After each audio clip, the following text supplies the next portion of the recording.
Anchors up. Sails at full. Welcome to the Sloopcast. How are you doing today, Kyle? I'm doing pretty well, Jared. How are you doing today? Doing all right. Day late, dollar short, but that's okay.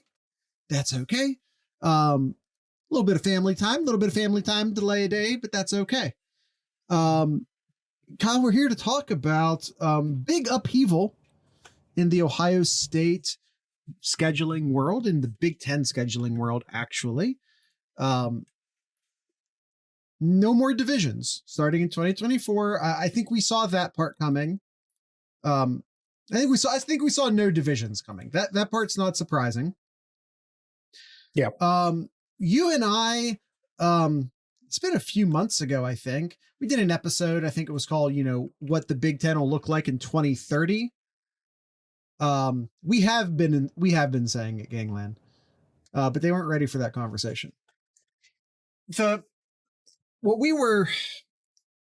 think what Kyle and I were predicting at that time was like a 3 protected rivalry per team. So 3 teams against 3 protected rivals.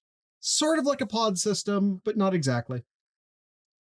And for what it's worth, I don't think that's out of the question for the future. I do believe that this new 16-team Big Ten is a temporary stop. I still think the number is 20. I think the number is at least 20 in the Big Ten. I think that's all probably for a future episode. I don't know if we need to get into all of that right now, but I think Oregon, Washington, and then a pair of ACC teams. I would say UNC is one of them, and then we can have a big fight about who the other one is. I think there's a couple different candidates. My money's on Virginia, but I won't swear to that. But I think Washington, Oregon, and the Tar Heels and the Cavaliers. I wouldn't be shocked if it was Duke. I'm just saying I wouldn't be shocked. But anyway, that's not what we're talking about today. What we're talking about today is what is going to be the schedule for at least the next 2 years, or at least the games, if not the full schedule. What I think is maybe most surprising, although I'm not necessarily against it,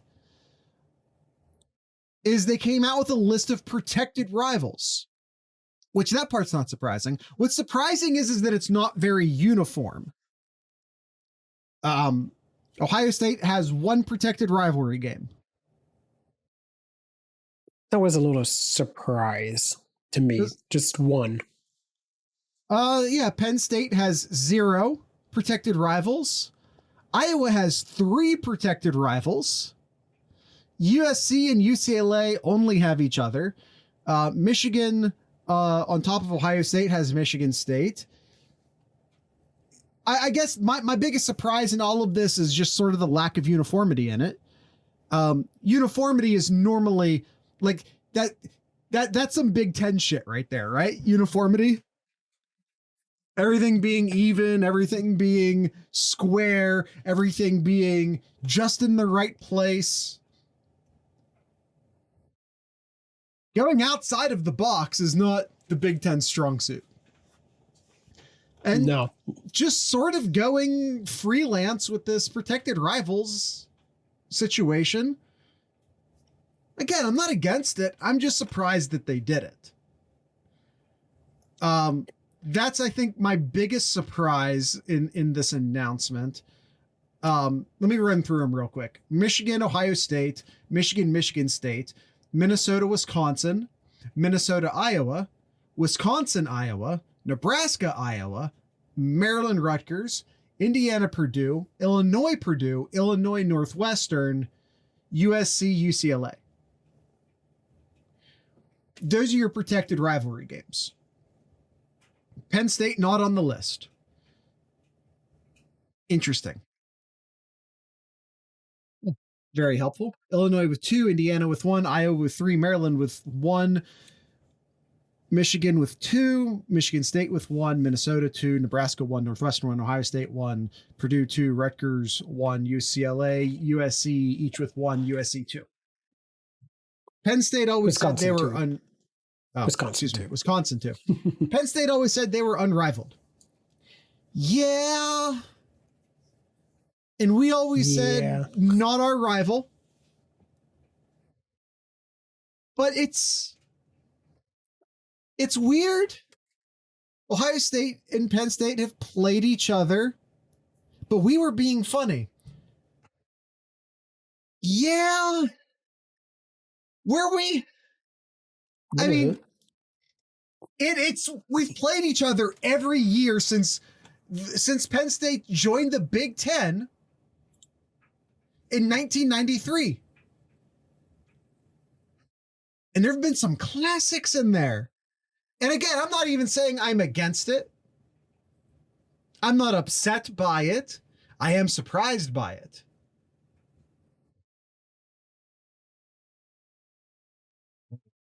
Watch Joey Bosa go boom. Kyle, there's a Sloopcat version or a Sloopcast version of that. I'm a little upset with you for not finding the Sloopcast version, but whatever, we move forward. Kyle, how surprised are you?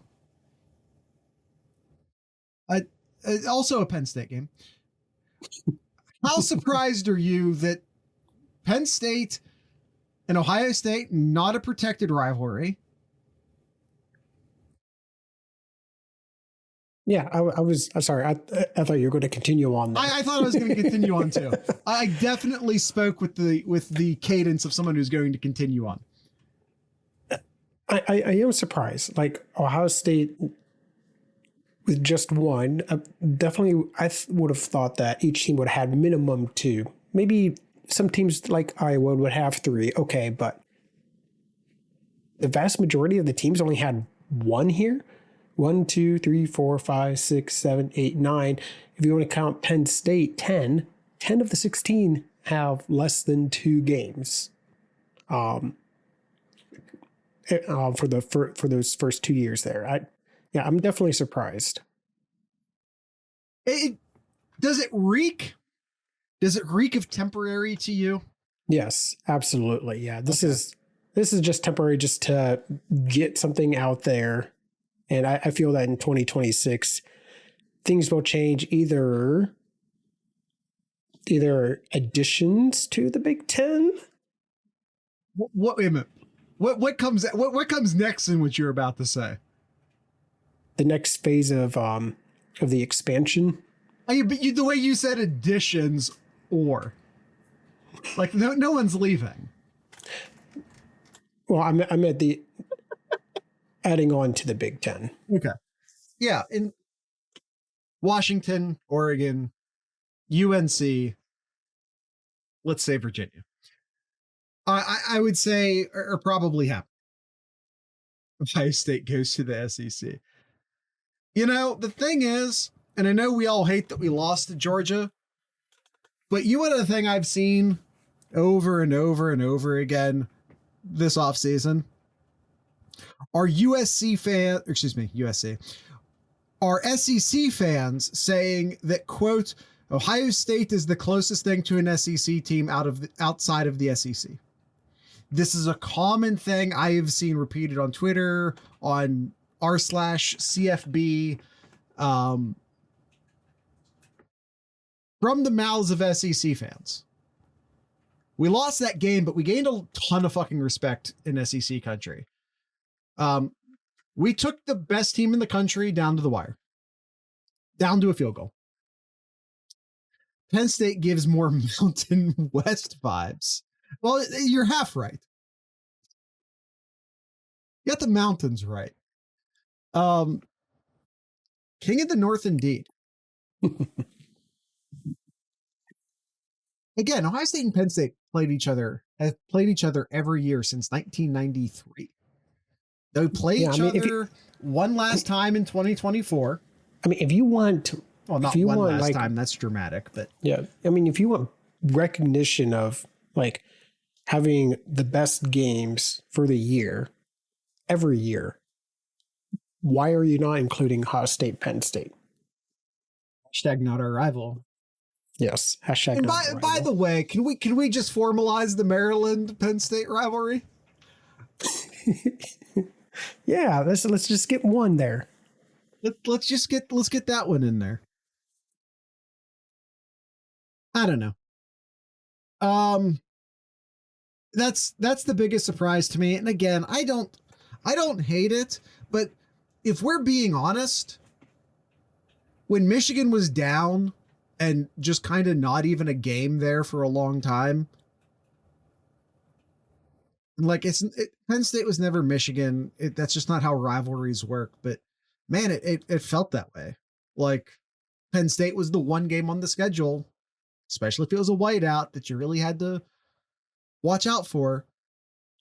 Yeah. All right, so let's look at Ohio State's schedule, the 2024 season here, Jared. Jump over to the media share real quick. Oh, that works too. Yeah. Well, we still have to talk because the podcast people, the audio only people can't see it. But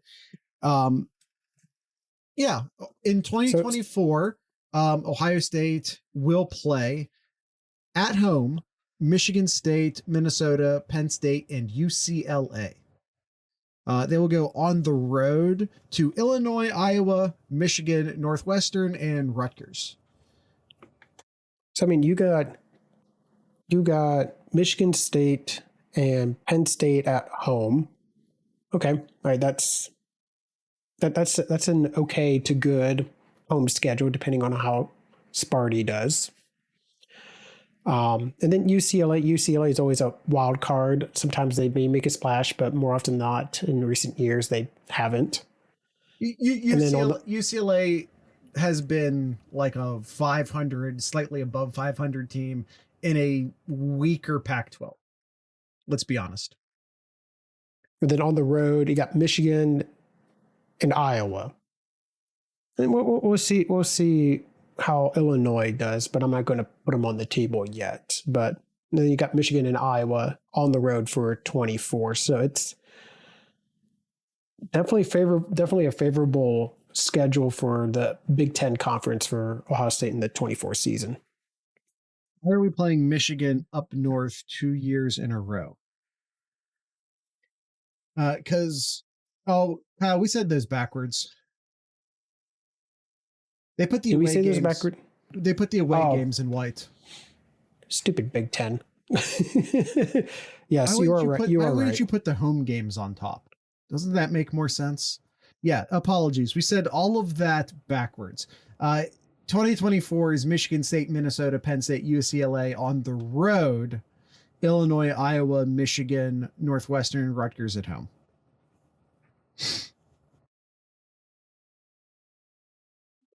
Stupid Big Ten.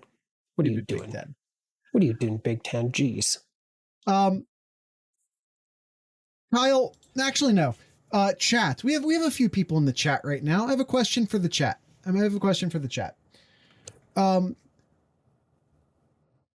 2024, with the addition of UCLA and USC, who would you consider to be like the quote unquote big dogs of the Big Ten? How many teams and who are they?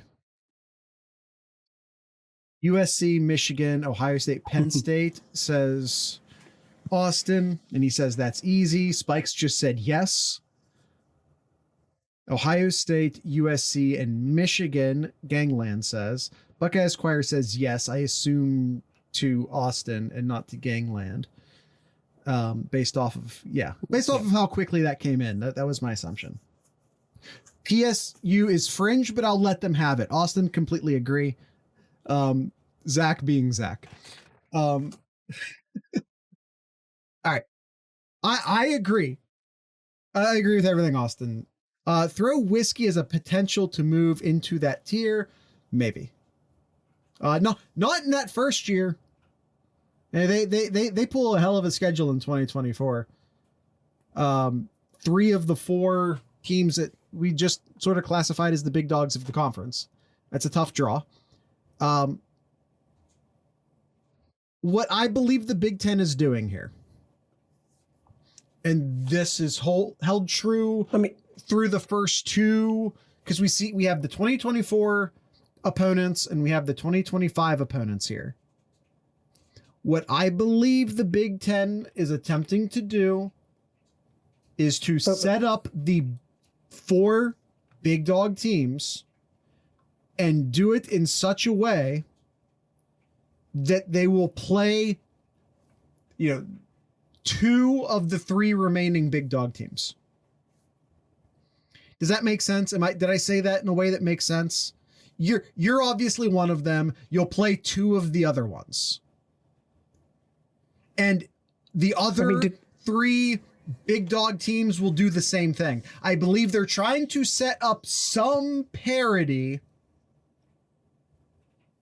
Some years you can pull 1. I think, no, I'm talking about the 4 teams. Screw the other 12 teams. I'm just talking about Ohio State, Penn State, Michigan, USC. But on that year, you get Whiskey, Iowa, UCLA, etc. Maybe, but I think they should be able to set it up in a way, and I think they're going to try to, for the sake of parity among your top contending teams, to have each of the 4 big teams play 2 of the other big teams every year. So if you're Ohio State, in theory, that means you're obviously going to play Michigan every year, and then you're going to play either Penn State or USC, probably in cycling years. Would be my assumption. We only have two seasons of opponents to work off of here. And of course, like I have said a few times now, if you add Oregon and Washington into the mix, that obviously changes things. Yeah. I mean, we can kid ourselves about saying that Penn State shouldn't be like considered a top dog team here. But if you look at the past 7 years, they've been in the top 10 in the final rankings 4 of those 7 years. Yeah, no. We kid when we joke. They haven't really sniffed the playoffs yet, I think is the thing. USC got close to the playoffs. So has the vast majority of teams in college football. I agree, but Michigan's gone twice. Ohio State has gone, I don't even know off the top of my head. USC got very close last year. And then Penn State, that's not true. They have sniffed. That's not true. They easily could have gotten in one year, but didn't. They could have gotten in over Ohio State one of those seasons. 5 times. Austin says, especially with the playoffs expanding, they're lining themselves up to get as many teams in as they can. 4 10-2 Big Ten teams with losses to each other via Penn State, Michigan, Ohio State, and USC, all likely into the playoffs or at least on the fringe of it. Exactly, Austin. But also keep in mind that there is a Big Ten championship game, which will no longer be, tied to divisions.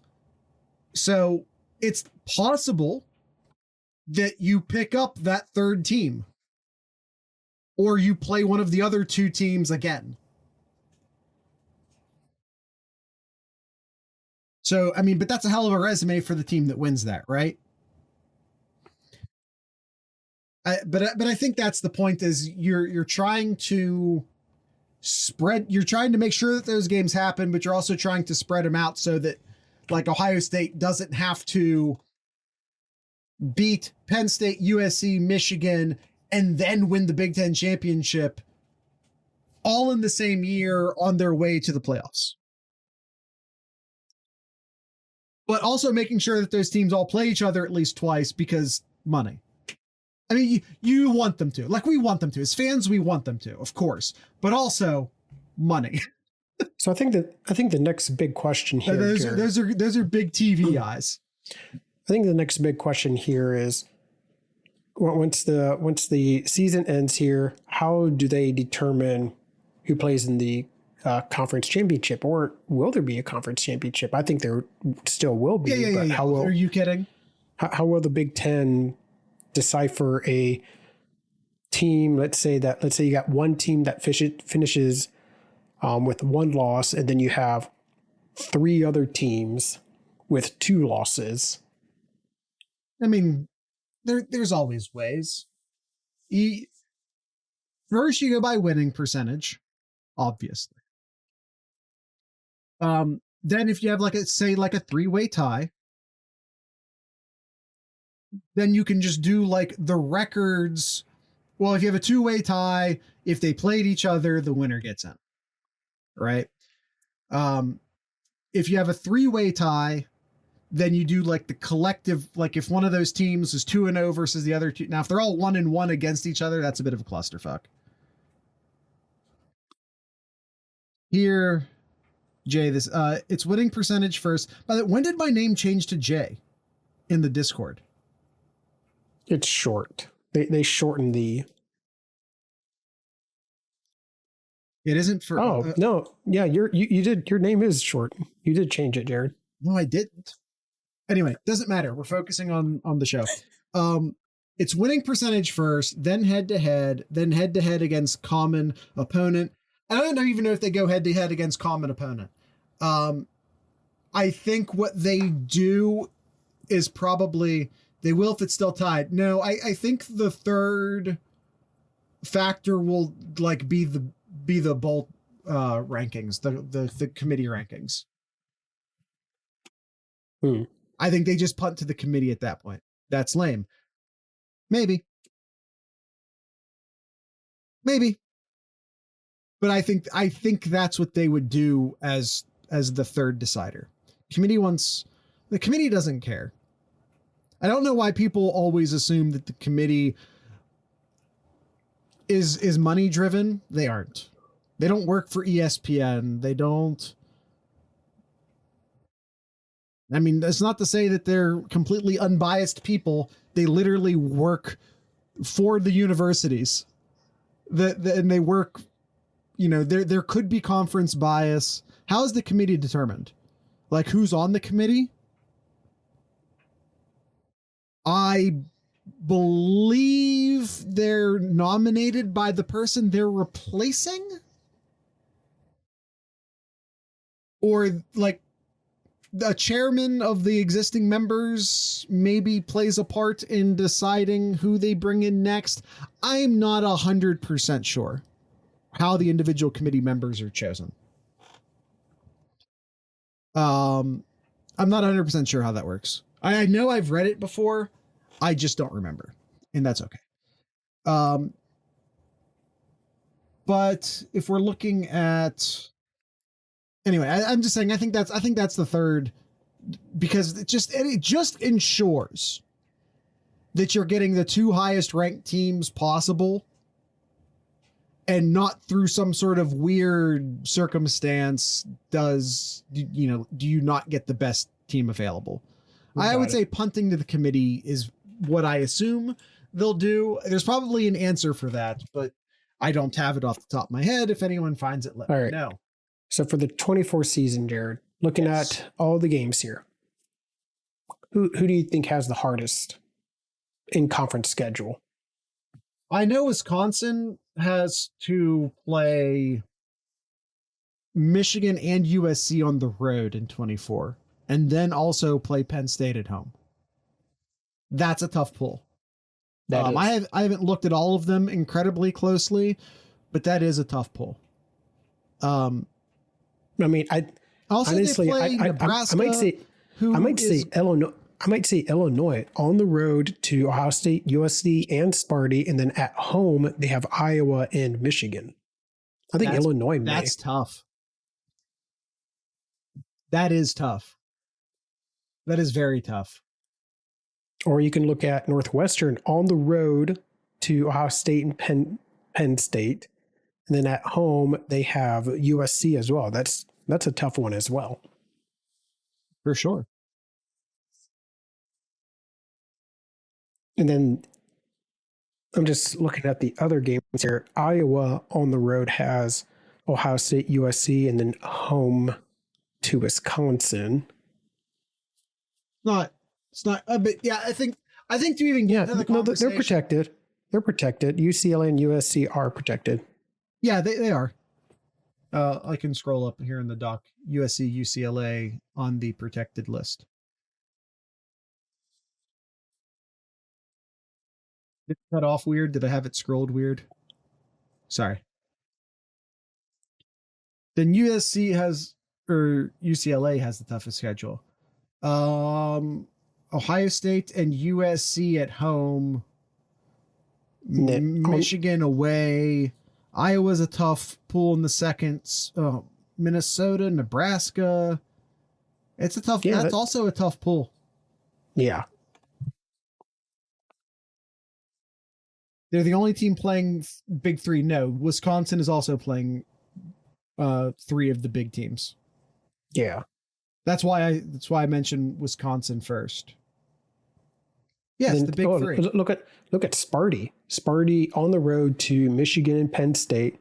And as in the big three. Yeah. So Michigan State has Michigan and Penn State away, and then they have Ohio State at home as well. So that's, I mean, I guess that's a normal. That was like a normal schedule that Michigan State used to have. Yeah, and like Rutgers is tough, I guess. Yeah, but who cares? And I think if you look at the easiest, like, when we talk about like Wisconsin and UCLA, right? Like those are like second tier. Wisconsin more so, but like second tier team. If we talk about like the four, Kyle, you want to tier list the teams? Who are the tier list of teams in the Big Ten? No, don't need to right now. That's okay. I don't have a graphic ready anyway. I think the easiest, if we swap that, the easiest here, maybe Indiana. The only like really big game on the road, or oh no, I'm reading that backwards. Yeah, the only one on the road that's big, I guess, Wisconsin, and then they have Penn State at home. They don't play. They don't play Ohio State. They don't play Penn State. They don't play USC. I think Indiana may have a pretty easy schedule there. Austin says Maryland also has a pretty easy schedule. They play both Michigan and USC. Yeah, including going to Michigan. Yeah, Indiana, that's tough to beat. They don't have to go to any of the, again, we talk about like the three big teams. Well, first off, they get 5 home games. So that's a bonus. Yep. On top of that, they only have to, their toughest road game is Wisconsin. And then as both you and Austin pointed out, avoiding they do host Penn State, but they do avoid the other three big 4 teams. I think Indiana is the easiest. I'm just going through all the other teams. It's definitely the easiest because you look at all the other teams, they play, I think almost all of them play at least 2 of the top 4 teams in the Big Ten. Of Ohio State, Michigan, Penn State, and USC. Who would you say the second tier teams are?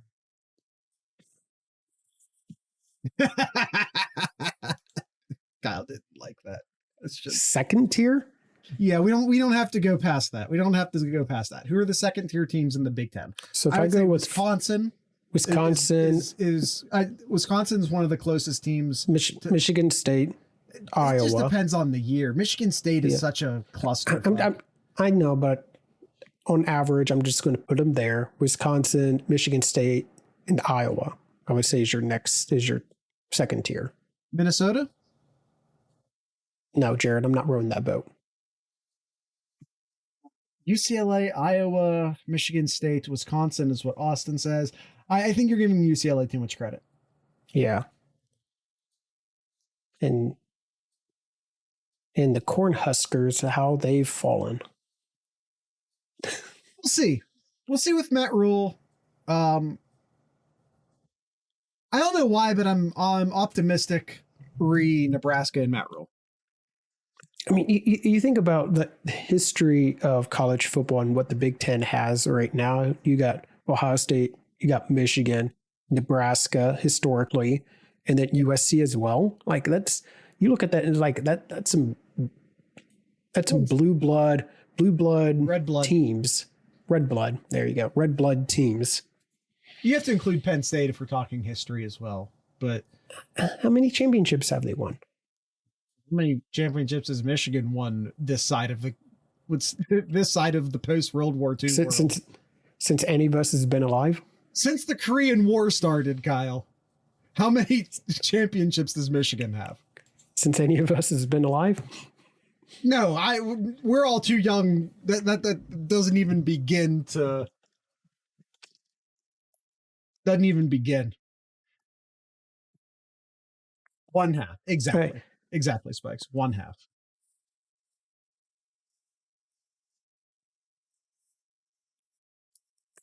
So again, we look at the schedule.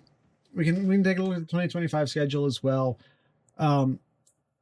Again, there is something about the sort of haphazard, inconsistent, protected rival games.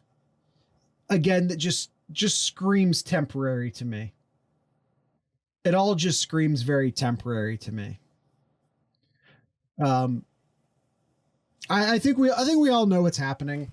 I think the only thing holding the Pac-12 together right now is Oregon and Washington not wanting it to fall apart until they're ready to leave.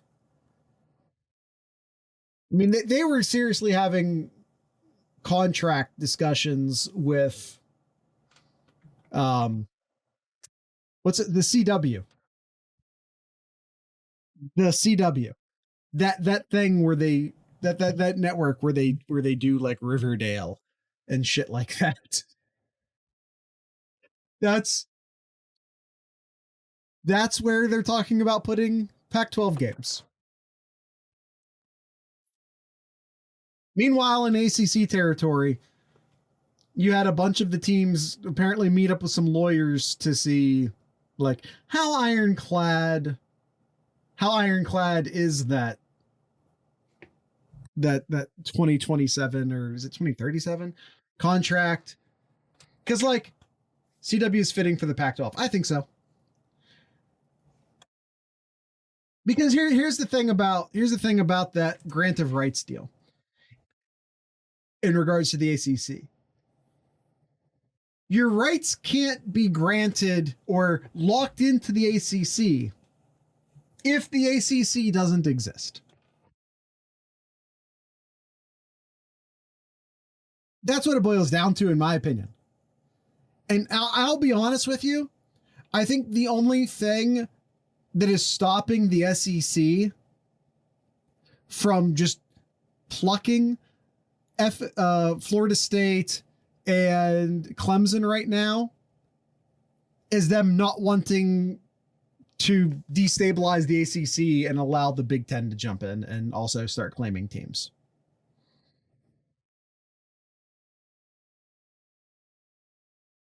But we're on a fast track. I will stand by this. We're on a fast track to the Big Two. Yep.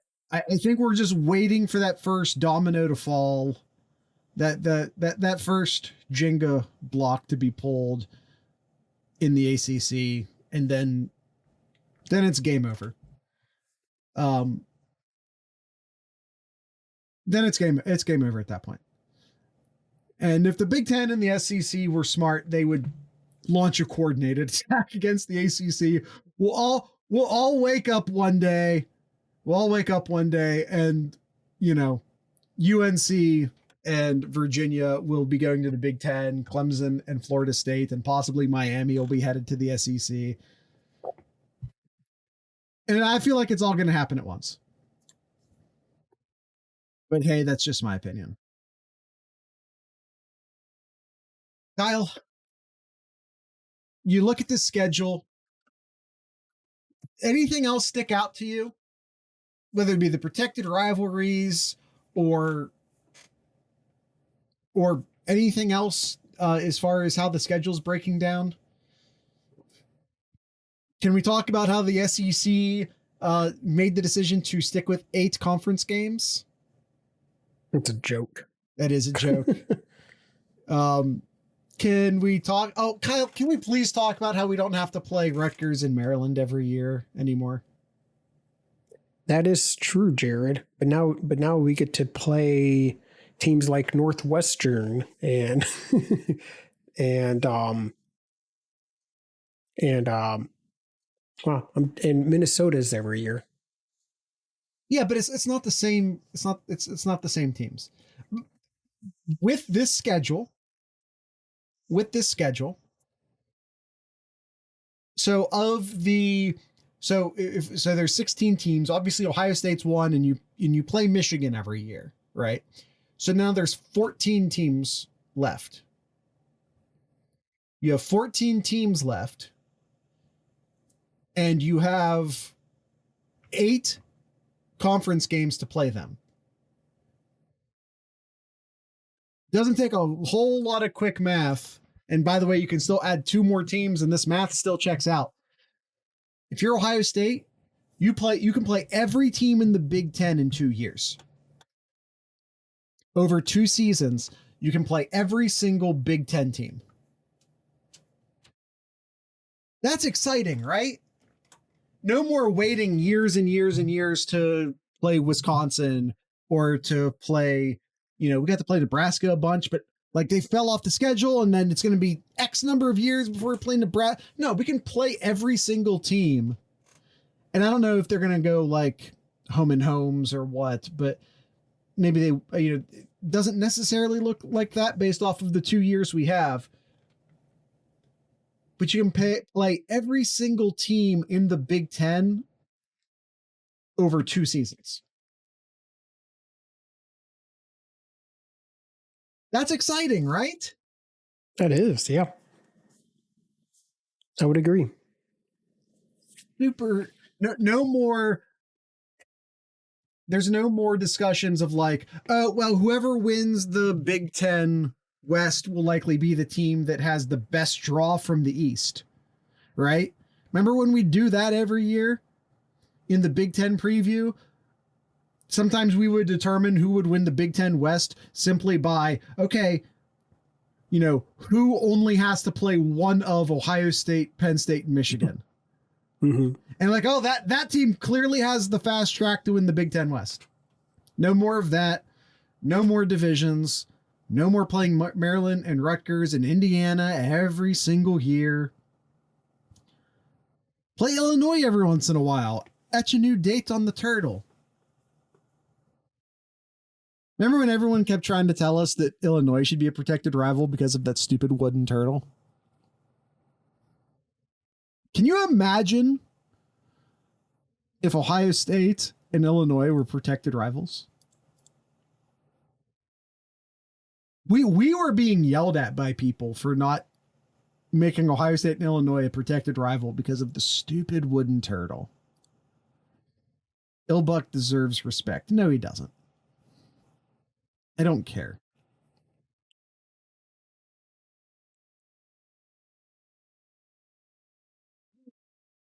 Haters.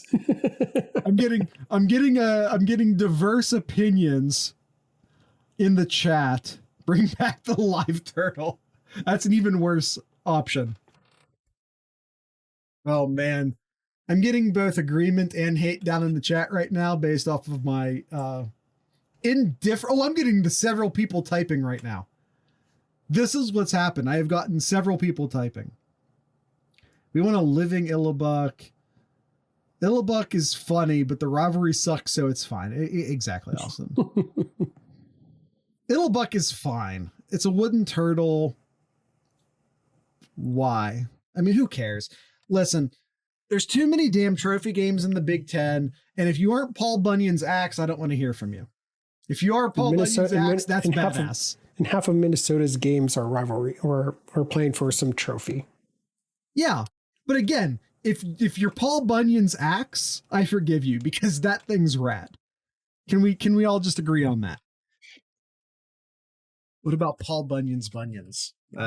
There's 2 separate Paul Bunyan trophies in the Big Ten. There is, yes. I only respect the axe, though. Just to be clear, I only respect the axe. I don't care about the other one. At all. We need a Johnny Appleseed trophy. Okay, hear me out. We can do the Johnny Appleseed trophy. Thing is 8 feet tall, Jared. I know, it's badass. We can do the Johnny Appleseed trophy, but we have to bring Washington in and make them a part of it. Because I do believe Washington is the Apple State.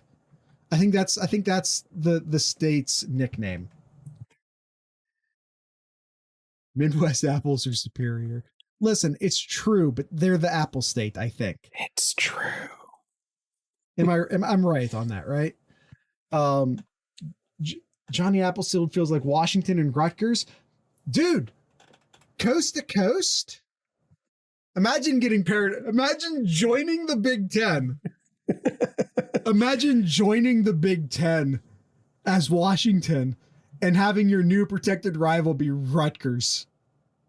Imagine Washington versus Rutgers being a Big Ten game. You're not only that, Jared, but it's on the road to Rutgers and it's an 11 a.m. kickoff.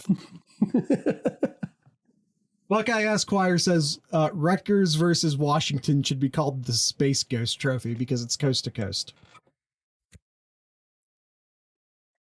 I co-sign that. I co-sign that. Yes.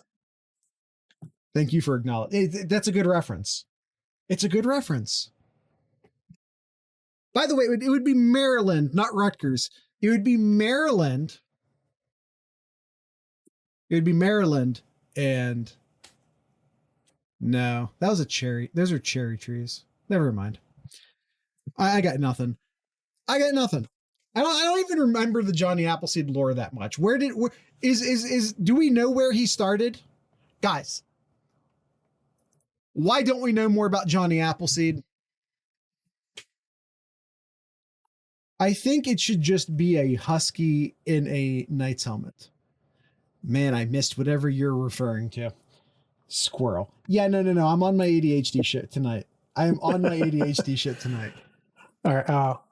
So the 25 schedule here, Jared. Ohio State away. Johnny Appleseed is from Ohio. Michigan State. Why didn't I know that? On the road to Michigan State, Penn State, UCLA, home to Michigan. I'm sorry, Kyle. I was still thinking about Johnny Appleseed. What are you talking about? Ohio State's schedule in the 2025 season. Oh, never mind. I was misreading that. So home they have USC. And then on the road, they got Wisconsin and Michigan. Penn State. The rivalry that has been uninterrupted since 1993 is officially interrupted in 2025. But again, this is the plan. In my opinion, this is what they're doing. The reason Ohio State and Penn State are not playing each other every single year is because they don't want to force Ohio State, and I appreciate it. They don't want to force Ohio State to play Michigan, Penn State, and USC in a single given year. And they also don't want to set up a scenario in which Ohio State and USC never play each other. Again, the Big Four will all play each other minus one team every year. I still think there's going to be a year where somebody's going to be playing all 4 teams. It's going to happen. It will. Someone happen. else playing all 4 teams, you mean? Yes. Well, yes. It'll end up being Rutgers, and who cares? Like, It's going to be Northwestern. It's going to be Northwestern. Nah, you can't do that. They're too smart for that. They'll unionize again if you force them to do that. They'll attempt another union. Yeah, it sucks. I kind of wish Ohio State and Penn State still played every year, but I understand. Excuse me. I understand what they're doing. By the way, Kyle, also worth noting, just last week on the show, we were making fun of the fact that Penn State and Michigan State had played each other the last game. Like the Big Ten really tried to set up a rivalry there. They had played each other the last game of the season, every single season since 1993. We were just talking about this last week. Mm-hmm. That's also now officially dead. Good job, Big Ten. I don't care for what it's worth. Like, they really tried to squeeze a rivalry in there, and it never stuck. Like, they really tried to make that a thing, and just like Fletch, it never happened. Despite everyone's best effort, it just never happened.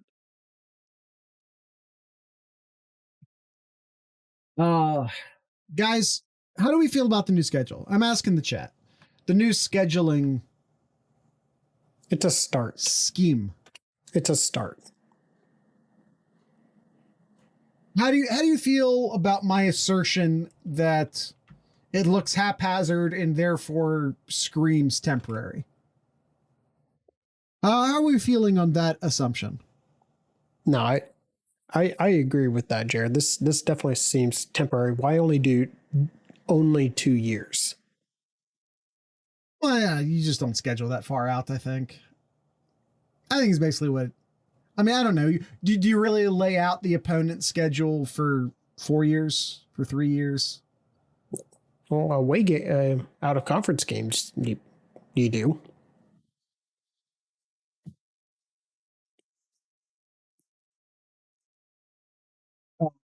Odin's creation. Are you suggesting there should be a Bigfoot game? A new rivalry trophy? See, listen, Oregon and Washington, we all know you're coming. It's the secret's out there. You're now Minnesota versus Washington. Are there Bigfoot trophy? Are there Bigfoot in Minnesota? Doesn't need another goddamn trophy though. No, they don't. The Ohio Grassman. Hey, we share the Mothman with West Virginia. That shit happened on a bridge. All right, that's both of ours. Ohio State versus Washington. Mothman rivalry between Ohio State and West Virginia. Listen, I don't want a rivalry with West Virginia, but if we did, the trophy has to be a Mothman. It's never going to happen. Well, when the West Virginia joins in 5 years, that is not happening on any level. They check none of the boxes for the Big Ten. If there's any WVU fans listening, sorry, not sorry. Academics aren't there. Research isn't there. Population center isn't there. Recruiting territory isn't there. Doesn't grow the footprint enough. Smartest school in West Virginia. I'm sure that's not true. There's just no way that's true. They burn the shit out of some couches though. They do. You have to give them that.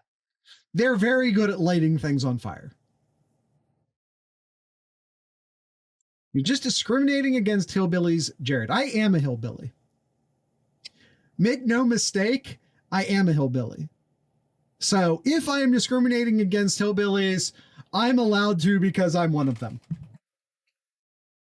Switching back to the regular podcast scene. All right, back on the regular podcast scene. Hi, everybody. And a lot of coal. There is a lot of coal.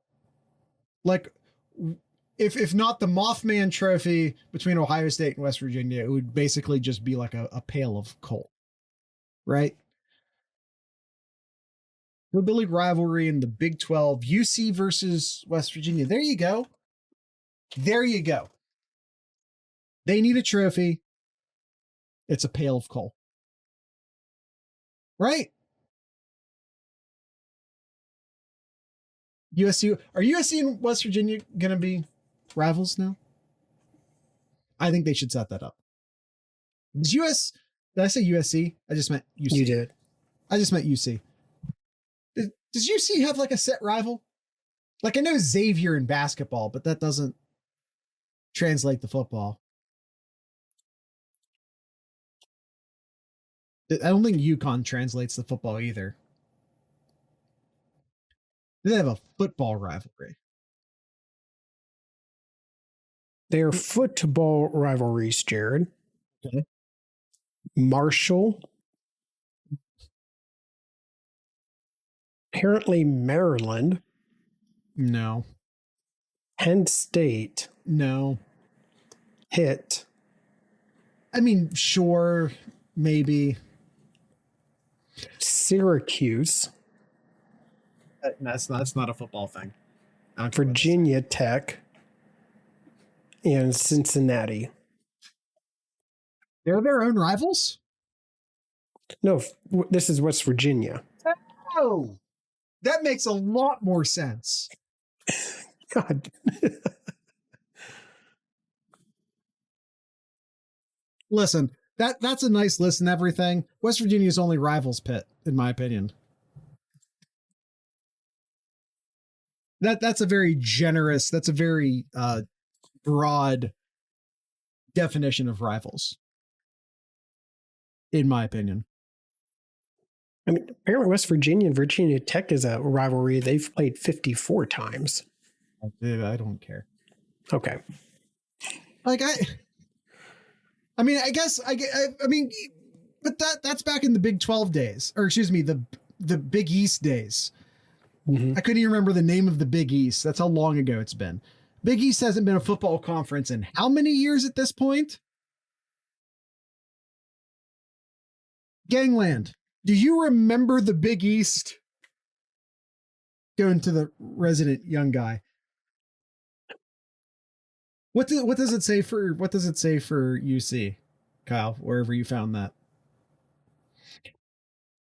I was hoping for a rivalry with Baylor after that Geno Smith and RG3 game.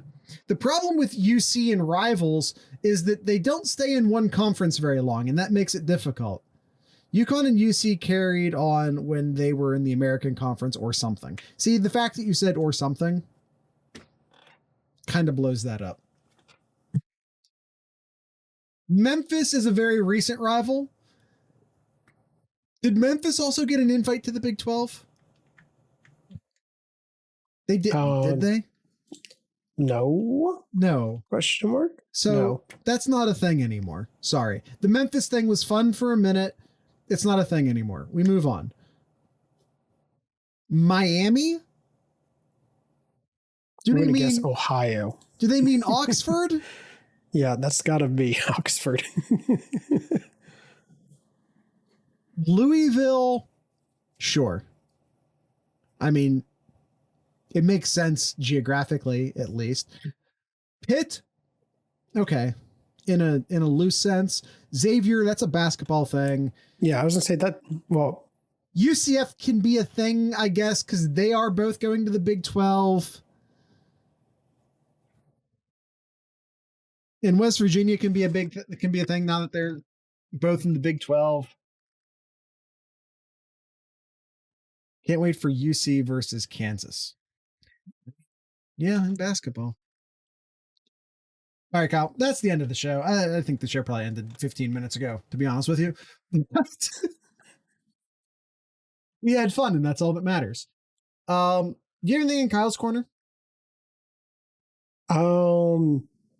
Just with Ohio State winning 3 more national titles in 2023. That's it? Just 3 more? Did you know that? They won it in synchronized swimming for the 34th time. 34th time in I want to say like 50 years or something crazy like that. Like they've won it more often than they haven't. 34 times since 1977.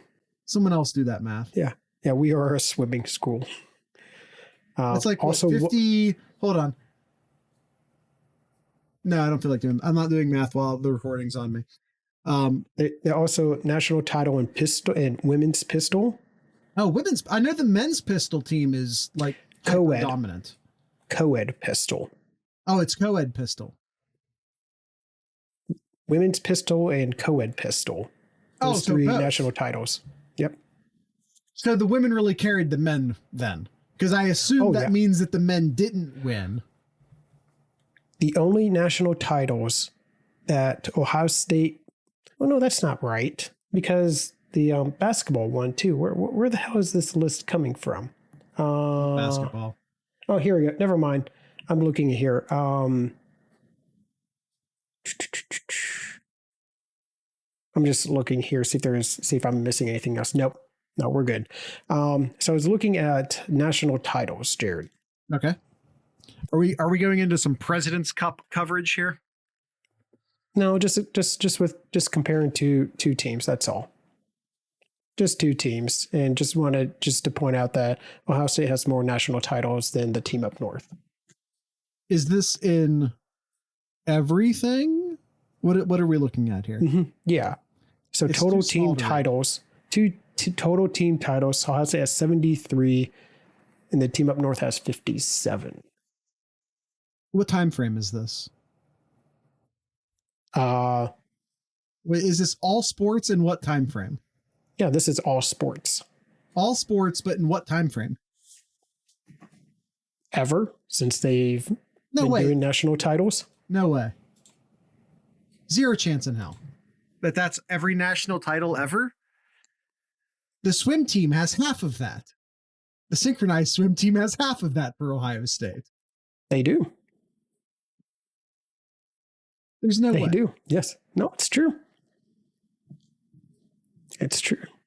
Yeah, I don't know, man. So we're the synchronized swimming gets. They honestly have like half of that.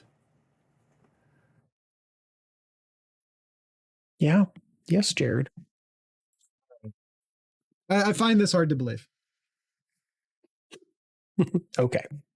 Michigan, by the way, also has been open for like 50 more years. Yeah, and Michigan has only won 6 national titles in all sports this millennium. Really?